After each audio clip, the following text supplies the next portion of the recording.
कि इस गर्मी की तपिश से शायद किसान जो हैं वो घर को जाने लग गए हैं या चले जाएंगे और ये आंदोलन कमजोर हो जाएगा। सरकार को समझना चाहिए कि तपिश में तपकर ये आंदोलन भी मजबूत होगा और हम सब भी और मजबूत होंगे। और इस मजबूती का परिचय ये जरूर देना है कि पिछले 2 दिन से कुछ घटनाएं ऐसी हो रही हैं, सरकार को उन घटनाओं से संज्ञान लेना चाहिए कि फसल को किसान अपने बच्चों से, अपनी औलाद से ज्यादा प्यार करता है और उसके बाद भी उस फसल को कुछ किसानों ने जोतना शुरू कर दिया इस सरकार के शासन में भी। और ये समझ लेना चाहिए कि जब हमारी तपिश हमारा किसान बिरादरी का, उस भोली भाली बिरादरी का जो अन्नदाता के रूप में है, जब गुस्सा यहां तक पहुंच जाएगा कि हम अपनी औलाद से प्यारी फसल से भी मोहब्बत करना छोड़ देंगे, तो फिर क्या इस सरकार से कोई मोहब्बत रह जाएगी भाई? ये सरकार को समझ लेना चाहिए। और ये जरूर कहना चाहता हूं किसान साथियों से कि हमने अपनी फसल बर्बाद नहीं करनी भाई। हमने फसल को बोया है और फसल काटेंगे भी, और फसल को काटें और पूरी फसल संभालें और फिर आंदोलन में भी शामिल हों। फसल अब किसानों की बर्बाद नहीं होगी। फसल बर्बाद होगी तो इस सरकार की बर्बाद होगी, चाहे वो वोटों की फसल हो, चाहे प्रदेशों में सरकारों की फसल हो। बर्बाद होनी चाहिए तो वो फसल होनी चाहिए इस तानाशाह सरकार की। हम अपनी फसलें बर्बाद नहीं करेंगे। ये आग्रह है, ये निवेदन है उन भावुक किसानों से कि अपनी फसल को संभालो और फसल को संभालते समय पूरे गांव में समय दो और सबको ये समझाओ कि ये जो कानून है, ये कानून सिर्फ इतने नहीं है कि हमारी खेती, हमारी किसानी गिरवी रखी जाएगी।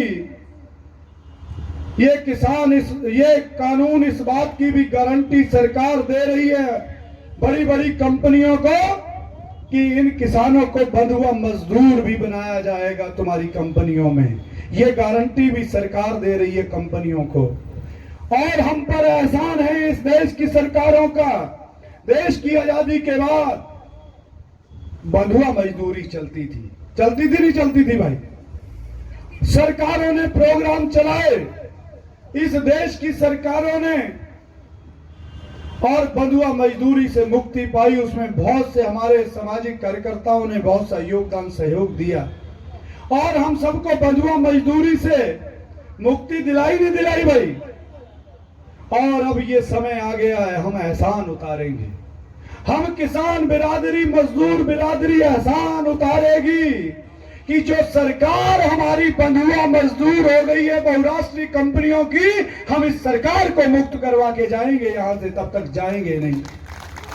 ये सरकार बंधुआ मजदूरी कर रही है बड़ी बड़ी कंपनियों की, और हम सब ये संकल्प के साथ बैठे हैं कि जब तक सरकार बंधुआ मुक्त नहीं हो जाती तब तक ये किसान मजदूर बिरादरी इस धरना स्थल से उठकर जाने वाली नहीं है, चाहे जितनी भी गर्मी हो, चाहे जितनी भी ठंड हो। तो ये संकल्प तो पक्का है ना भाई? तो ये संकल्प के साथ बैठे हैं। बाकी छाया का इंतजाम हो रहा है। वो जो उसका जो मटेरियल है वो आज पहुंच जाएगा। कुछ रास्ते में जाम लगा था क्योंकि टेंट यहां पर नहीं लग पाया, तो एक परमानेंट जो है लोहे के पिलर बना करके ऊपर शेड डाला जाएगा। ये आप चिंता मत करना, आज पहुंच जाएगा, शाम तक, कल या परसों में लग जाएगा। और ये संकल्प आपका जरूर होना चाहिए कि ये धरना स्थल जो है, मैं हमेशा कहता हूं, जब से ये आंदोलन शुरू हुआ है, इसको रोड ना समझें, सड़क ना समझें। ये सरकार की छाती है, छाती। और कम से कम 2 घंटे सरकार की छाती पर रोज बैठक करो। रोजाना बैठना जरूरी है और छाती पर बैठते हुए भी पूरे जोश से बैठना है, जो सरकार को पता चलता रहे कि मेरी छाती पर बैठे हैं। जब भी बैठो तो पूरे जोश के साथ आपने बैठना है। ये निवेदन करना चाहूंगा, समय की बाध्यता है मंच की, बहुत ज्यादा कुछ नहीं कहना चाहता। सारी व्यवस्थाएं गर्मी की भी जो हैं वो आप सब लोगों के सहयोग से सब शुरू हो गई हैं, चाहे वो कैंपों में हो, और यहाँ की छाया का भी प्रबंध निश्चित होगा। और आपने रोजाना अपने संकल्प को दोहराने की प्रक्रिया जरूर जारी रखा करो और बहुत ताकत से आपने उद्घोष करना है।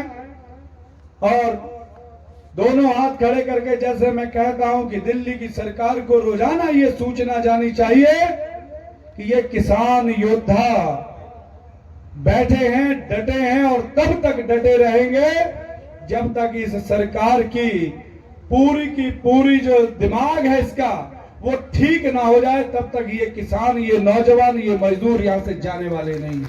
तो जोरदार उद्घोष करना है भैया आपने। किसान एकता, किसान मजदूर एकता, काले कानून, काले कानून, एमएसपी पे कानून बनाओ। धन्यवाद।